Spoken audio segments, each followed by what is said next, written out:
Hello my friends, आप सुन रहे हैं हमारी कहानी मैडनेस लव एपिसोड 66। कहानी का टाइटल है क्या पीहू सच में अक्षय के साथ रात बिताना चाहती है। तो चलिए कहानी को आगे बढ़ाते हैं।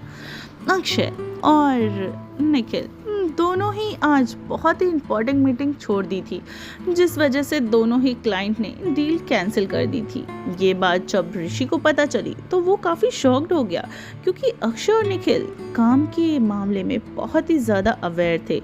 ऋषि अपने फ़ोन को हाथ में लिए यही सोच रहा था कि एक पल के लिए अक्षय से ऐसी उम्मीद की जा सकती है, लेकिन निखिल, उसके पास ऐसा कौन सा रीज़न था जो उसने इतनी इम्पोर्टेंट मीटिंग छोड़ दी। ये दोनों बेवकूफ़ आखिर कर क्या रहे हैं। ऋषि ने निखिल और अक्षय को बहुत कॉल और मैसेजेस किए, लेकिन उन दोनों ने एक का भी जवाब नहीं दिया। इसी कश्मकश में ऋषि ने दिनेश को कॉल लगा दिया, लेकिन उसने भी सिर्फ इतना ही बताया कि मीटिंग के बीच में पीहू आई थी। उसके बाद क्या हुआ उसे नहीं पता। ऋषि और दिनेश दोनों ही परेशान थे, इसलिए ऋषि ने बहुत सोचने के बाद दिव्या को कॉल किया। दिव्या ने आज जो हुआ उसके बारे में ऋषि को बता दिया। ऋषि को दिनेश को जब कुछ समझते देर नहीं लगी, लेकिन फिर भी वो ये सोचकर परेशान थे कि वो कहाँ, और उनके मन में कई बार ये ख्याल आया कि कहीं पीहू के पापा को सब पता तो नहीं चल गया। यही सोचते सोचते दोनों पागलों की तरह अक्षय और निखिल को ढूंढने लगे। अक्षय और निखिल ड्रिंक करते हुए अपने अपने दिल का हाल बयां कर रहे थे। अक्षय को तो हल्का हल्का नशा भी छा रहा था, लेकिन निखिल अभी भी होश में था और अक्षय की बातें ही सुन रहा था। कुछ देर के बाद उन्हें ढूंढता हुआ ऋषि और दिनेश भी वहां पे पहुंच गए। उनको ऐसे ड्रिंक करते हुए देखकर पहले तो वो घबरा गए, लेकिन निखिल ने उन्हें बताया कि अक्षय पीहू के जाने से बहुत दुखी है। अब चारों ही बैठे थे, एक दूसरे को बहुत सारी बातें बताने लगे, मस्ती करने लगे, एक दूसरे को कॉलेज की बातें याद करके टीज करने लगे। कॉलेज में वो चारों बहुत ही नॉटी और प्ले बॉयज थे। आज वो कितने चेंज हो गए हैं, ये बात सोच सोच कर वे बहुत ज़्यादा हंस रहे थे। चारों की मौज मस्ती और पीने के बाद लगभग 4 घंटे तक चलता रहा। आज तो अक्षय और दिनेश दोनों को हद से ज़्यादा ही नशा हो गया था, क्योंकि दोनों ही प्यार में थे और अपने अपने प्यार से दूर थे। दिनेश को तो नशे में सिर्फ अक्षय को प्रॉब्लम कर रहा था। ये सब तेरी वजह से हुआ है। भगवान तेरे जैसा कमीना दोस्त किसी को ना दे। ये कहते कहते दिनेश बच्चों की तरह रोने लगा। तेरी वजह से ये मेरी चौथी, मेरी दिव्या मुझे छोड़ के चली गई। वो मेरी शक्ल भी नहीं देखती। ये देखकर नशे में धुत अक्षय ने उसके मुंह पर अपने एक हाथ से बंद करके कहा, साले अपना मुंह बंद कर, ये सब तेरी गलती है। और वैसे भी पीयू कौन सा मेरे पास है, वो तो मुझसे ऐसे ट्रीट करती है जैसे मैं अजनबी हूँ। सबको समझ में आता है कि मैं उससे प्यार करता हूँ, बस उसे ही दिखाई नहीं देता। आखिर क्यों? इतना कहकर अक्षय बच्चों की तरह रोने लगा। दूसरी तरफ निखिल तो अब अभी के ही ख्यालों में खोया हुआ था। उसे तो अभी के बाल, उसकी अदाएं, उसकी बातें, उसकी स्माइल सब याद आ रही थी। इन सब के बीच जो फंसा हुआ था वो था ऋषि। अक्षय की ऐसी हालत देखकर ऋषि ने उसे पीने से रोक दिया। बस बहुत हो गया, अब पी चुके तुम दोनों, अब चलो घर चलें। ऋषि को देखकर अक्षय को गुस्सा जैसे ही उस पे फूट पड़ा। वो रोते हुए ऋषि पे चिल्लाने लगा। अक्षय ने ऋषि को बहुत सुनाया और उसे अपनी इस हरकत के लिए ब्लेम भी किया। मैं तुमसे नफरत करता हूँ ऋषि, तुम एक कितने नंबर के बदमाश हो, तुम इतना कैसे बदल गए, तुम्हें मेरी जरा सा भी फिक्र नहीं है। अक्षय बिना रोके रोते हुए कुछ बोले ही जा रहा था। जिस वजह से ऋषि को बहुत हर्ट हो रहा था और उसने ही आज हद से ज़्यादा ही ड्रिंक कर ली। निखिल तीनों को इतने नशे में देखकर घबरा गया। अब मैं इन तीनों का क्या करूं? क्या मुझे इनका ख्याल रखना पड़ेगा? अरे यार, मैं इनका बाप नहीं हूँ। निखिल तीनों की इन हरकतों से बहुत ही इरिटेट हो गया। कुछ देर सोचकर निखिल उन्हें गाड़ी में बिठाकर अक्षय के अपार्टमेंट पे ले गया, क्योंकि वही सबसे नजदीक था। जब निखिल ने विवेक यानी ऋषि को देखा और जब निखिल ने ऋषि को गाड़ी में बैठा रहा था, तभी वहां पर आरुषि आ गई, जो हॉस्पिटल से अपनी शिफ्ट खत्म करके ही आ रही थी। आरुषि को देखते ही नशे में धुत ऋषि ने उसे हक कर लिया और लड़खड़ाती आवाज में कहा, आरुषि, आरुषि, तुम आ गई। मैं तुम्हें बहुत बहुत बहुत ज़्यादा मिस किया। ऋषि की ऐसी हालत देखकर आरुषि को काफ़ी एम्बैरेस हो रही थी, लेकिन उसे हंसी भी आ रही थी, क्योंकि उसने कभी भी ऋषि को ऐसे नहीं देखा था। ऋषि बहुत ही शांत और स्मार्ट था। वो अक्षय से बिल्कुल अपोजिट था। कुछ देर पागलों की तरह पागलपन करने के बाद ऋषि शांत हो गया और निखिल जैसे ही उससे ले जाने लगा, ऋषि ने निखिल से अपना हाथ छुड़ा दिया और उसके साथ जाने से मना कर दिया। आरुषि का हाथ पकड़ लिया और हल्का सा पाउच बनाकर कहता है, मैं तुम्हारे साथ चलूँ ना? आरू, तुम मुझे अपने साथ ले चलोगी ना? ऋषि आज बहुत क्यूट और एक छोटे बेबी की तरह बातें कर रहा था।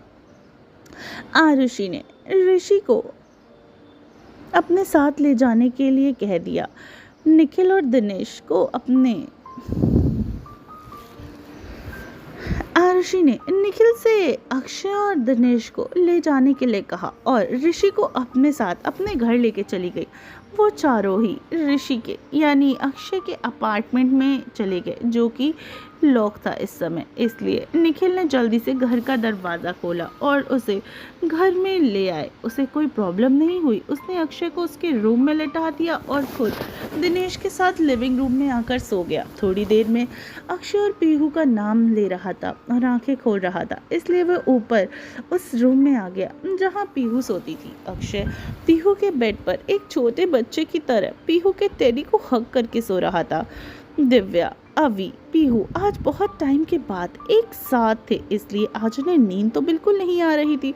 वो तीनों आपस में बात करने में मग्न थी, एक दूसरे को छेड़ रही थी। कुछ देर के बाद पीहू तीनों के लिए कॉफ़ी बनाने चली गई। उसके जाते ही दिव्या और अवी आपस में बातें करने लगी। अवी दिव्या को दिनेश के नाम से चिढ़ाने लगी। वैसे तुम अपने बॉयफ्रेंड से कब मिल रही हो? मैं तो उससे मिलने के लिए मरी जा रही हूँ। वैसे एक बात बताओ, तो अक्षय जीजू का दोस्त है ना? क्या उसकी तरह ही रोमांटिक है? और अवी ने इतना ही कहा था कि दिव्या इरिटेट होकर जोर से बोलती है, उस इडियट का नाम मत लो मेरे सामने, ये सब उसी की करनी है। मन तो करता है मैं उसका मर्डर करके खुद फांसी पे लटक जाऊं। दिव्या ने अपनी गोद में रखे पिलो को तोड़ मरोड़ कर दूर फेंक दिया। ये देखकर अभी थोड़ा चौंक गई। उसने आंखें बड़ी करके कहा, ओ वो उसने ऐसा क्या कर दिया यार? दिव्या ने अभी को बातों को काटते हुए उसी से पूछने लगी, तुम मेरी छोड़ो और अपनी बताओ, तुम्हें कोई लड़का मिल गया या सिंगल मरने का ही प्लान है? अभी ने एक नोटी स्माइल करके कहा, लग तो रहा है मैं सिंगल ही मर जाऊंगी। जिसकी शक्ल अच्छी हो उसकी शक्ल यानी उसकी अक्ल अच्छी नहीं मिलती, और जिनकी अक्ल अच्छी हो उनकी शक्ल तौबा तौबा, और जिनके पास दोनों हो वो ऑलरेडी बुक्ड होंगे। मुझे नहीं लगता कि मेरी लाइफ में अक्षय जीजू जैसा कोई स्मार्ट चार्मिंग बॉय आएगा। दिव्या और रवि की बातें बीच में पीहू ने अंदर आते हुए काट दी और वे पूछती है, तुम अक्षय के बारे में क्या बातें कर रही हो? दिव्या और पीहू ने एक नज़र एक दूसरे की तरफ देखा और बातें बदल दी। अवी ने नकली हंसी हंसते हुए कहा, अरे कुछ नहीं, हम तो बस ऐसे ही बात कर रहे थे। अक्षय तुम्हारी कितनी केयर करता है, एक बॉस से कुछ ज़्यादा ही। पीहू दोनों को कॉफ़ी देकर बेड पे बैठते हुए कहने लगी, मुझे भी काफ़ी अजीब लगता है अक्षय की हरकतें। उसकी बातों से बिल्कुल मैच नहीं खाती। वो जैसे मुझे देखता है, बातें करता है, मेरी फिक्र करता है। उससे तो ऐसा लगता है कि वो मुझे प्यार करता है। ये सुनते ही कॉफ़ी पी रही अभी और दिव्या के मुंह से एक साथ कॉफ़ी बाहर निकल जाती है और बेडशीट और उनके कपड़ों पर ही गिर जाती है। उन दोनों को हैरानी से देखकर कहती है, तुम्हें पता है? ये सुनते ही पीहू थोड़ा चौंक गई और वो उनसे कुछ पूछने ही वाली थी कि उसकी इस बात का क्या मतलब है, लेकिन तभी पीहू का ध्यान खराब हो चुकी बेडशीट पर गया। पीहू ने उन्हें डांटना शुरू कर दिया, लेकिन पीहू को बात को इग्नोर करके अवी और दिव्या पीहू को इस बारे में पूछने लगी। उन्हें लग रहा था शायद अक्षय या पीहू में से किसी को कुछ याद आया है, लेकिन ऐसा कुछ नहीं था। पीहू ने जल्दी से उनका डाउट क्लियर कर दिया, ये कहकर कि उसके मन में अक्षय के लिए ऐसा कुछ भी नहीं है। अक्षय की बस उसे परेशान करने में ही ऐसा लगा रहता है। पीहू दोनों को बेडशीट चेंज करने के लिए कहती हैं और उनके लिए दोबारा कॉफ़ी बनाने के लिए चली गई। पीहू के फेस पर साफ साफ समझ में आ रहा था, उसने जो भी कहा उसके मन से नहीं कहा। उसकी बातों के बिल्कुल अपोजिट चल रहा था उसके मन में। ये बात दिव्या और अभी भी समझ रहे थे। पीहू को जाते हुए देखकर दिव्या ने चिढ़कर उससे उंगली दिखाकर अभी से कहा, ये पागल हो गई है। दूसरी तरफ ऋषि और आरुषि के साथ उसके घर में था और बच्चों की तरह बिहेव कर रहा था। आरुषि उसके लिए नींबू पानी लेने चली गई और उसे लाकर पिलाया, जिससे ऋषि को थोड़ा अच्छा महसूस होने लगा।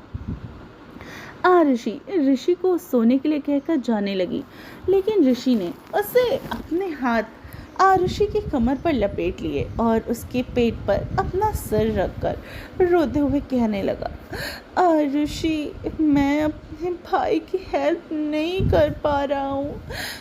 मैंने उससे वादा किया था कि मैं उसे वो हर चीज़ दूंगा जो उसे चाहिए, जिससे वो खुश रहे। उसने कहा था चाहे कुछ भी हो जाए मैं पीहू को कभी उससे दूर नहीं जाने दूंगा, लेकिन मैं कुछ नहीं कर पा रहा। मेरे भाई इतना तकलीफ में है, वो अंदर ही अंदर टूट रहा है, बिखर रहा है, लेकिन मैं कुछ नहीं कर पा रहा। ऋषि ने रोते हुए आरुषि को अपनी और अक्षय की बहुत सारी बातें बताई कि कैसे अक्षय ने ऋषि की जान बचाने के लिए उसके हिस्से की गोली तक खा ली थी। वो एक नहीं 2 बार ऐसा कर चुका है। जब उसका बिजनेस खत्म होने वाला था तब अक्षय ने उसे ट्रैक पर लेकर आया। ऋषि आरुषि को ये सब बताते हुए बहुत ज़्यादा रो रहा था, कुछ तकलीफ की और कुछ नशे की वजह से। इतना सब जानने के बाद आरुषि भी शॉक्ड हो गई, क्योंकि उसे अक्षय की इतनी सॉफ्ट साइड उसे कभी पता ही नहीं थी। वो ऋषि को शांत करने लगी और काफ़ी कोशिश भी कर रही थी। ऋषि को चुप कराते कराते आरुषि उससे बहुत करीब हो गई, जिस वजह से नशे में धुत ऋषि को कुछ नहीं समझ में आया। उसने ऋषि के बहुत करीब आकर उसे साइड में बैठाया और उन दोनों के फेस इतने करीब थे कि दोनों की सांसें एक दूसरे के फेस से टकरा रही थी। ऋषि ने अचानक से बोलते बोलते ही चुप हो गया और आरुषि के होठों की तरफ देखने लगा। आरुषि कुछ समझ पाती उससे पहले ही ऋषि ने आरुषि के होठों को किस करना शुरू कर दिया। आरुषि ने ऋषि को रोकने की, उससे दूर जाने की बहुत कोशिश की, लेकिन ऋषि की पकड़ बहुत मजबूत थी। वो आरुषि को पैशनेटली किस कर रहा था। कुछ ही देर में ऋषि अग्रेसिव होकर आरुषि के होठों को चूमने लगा। ऋषि के इतना ज़्यादा अग्रेशन को देखकर आरुषि भी खुद को रोक नहीं पाई और वो भी ऋषि को किस बैक करने लगी। 20 मिनट की इस गजब की किस के बाद एक दूसरे को पैशनेट किस करके वो दोनों अलग हुए। इससे पहले आरुषि कुछ कह पाती कि ऋषि ने अपने क्लोथ्स को रिमूव कर दिया। आरुषि को बेड पर लिटाकर उसके ऊपर आ गया। आरुषि ने ऋषि की आंखों में देखकर कहा, क्या तुम सच में मेरे साथ सेक्स करना चाहते हो? ऋषि ने आरुषि को एक बार फिर से डीप किस करके हाँ बोला। ये सुनते ही आरुषि ने किस करते हुए ऋषि को और ज़्यादा कस के टाइट हक कर लिया।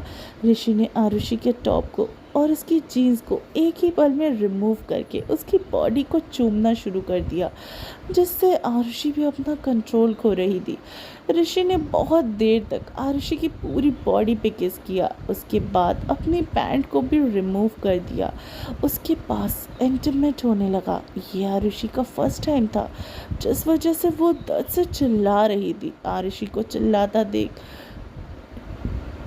ऋषि को बहुत ही अजीब हो लगने लगा और वो धीरे धीरे और वो अग्रेसिव होकर आरुषि को किस करने लगा और इंटीमेट होने लगा। 4 घंटे तक आरुषि और ऋषि एक साथ एक दूसरे के साथ इंटीमेट हो रहे थे।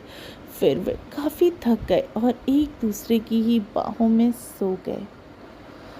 तो फ्रेंड्स, कैसी लगी आपको हमारी ये कहानी? आई होप आज का ये रोमांटिक पार्ट पढ़ के आपको काफ़ी अच्छा लगा हो और आप बहुत ज़्यादा बेकरार होंगे रूही और अक्षय की एक अच्छी सी रोमांटिक एपिसोड को सुनने के लिए। तो बहुत जल्दी वो भी आएगा, बिल्कुल परेशान मत होइए और यूं ही सुनते रहिए मैडनेस लव सिर्फ टिनी एफएम जान के साथ।